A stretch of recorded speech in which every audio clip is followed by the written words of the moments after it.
Yun mga ka-farmers, update tayo dito sa tanim natin na lakatan.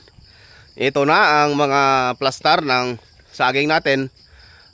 Ngayon ay buwan ng September, kasagsagan ang paglabas ng sakit na sigatuka. So sa ngayon, ito ang saging natin. Meron ding mga tama ng sigatuka, yan tulad nito. Yan.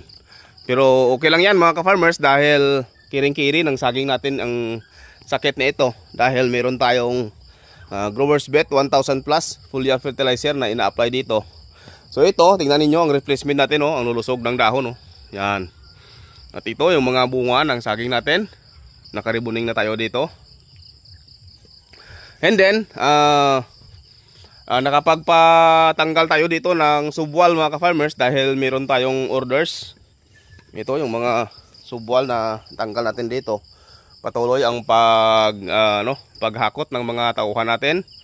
Meron tayong orders na 800 na puno ng subwal. So yan.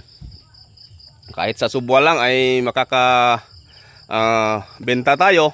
So malaki pa ang kikitain natin. Yan tulad nito yung mga subwal natin, Yan, ang lalaki, Yan. And then ito ang saging natin. Dalawa ang pinatuloy natin dito. Ito yung mga dahon niya, Then ito naman yung bunga. Yan. Ito naka-riboning tayo. Yan. Ito ang schedule ng harvest nito ay sa October 12. Ito. Yan. Ito yung mga replacement natin dito. Yung mga tinamaan ng batsitap noong kasagsagan ng init. Ito, ang napakaganda ng tubo, Yan. Di ba? So, yan ang pinagtanggalan ng batsitap, Yan. So dito dalawang puno ang namatay at pinalitan natin ng 3. Yan. And then dito ganoon din, 3 rin ang pinalit natin dito. So namatayan tayo ng 2, pinalitan natin ng 3, di ba? So dito, tingnan niyo ang dahon ng saging natin, malulusog pa dahil yan sa Growers Bet 1000 plus. Wala tayong ibang ina-apply dito maliban sa Growers Bet. So ibig sabihin wala na tayong ibang pwede pang ipakredit itong saging natin. Tanging sa Growers Bet 1000 plus foliar fertilizer lang.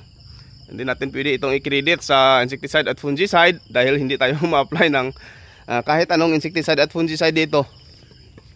So ito yung mga bunga niya, ito yung mga dahon niya. Yan, yan ang magagawa ng Growers Bet 1000 plus mga ka-farmers. The best foliar fertilizer in the world. Ang Growers Bet 1000 plus.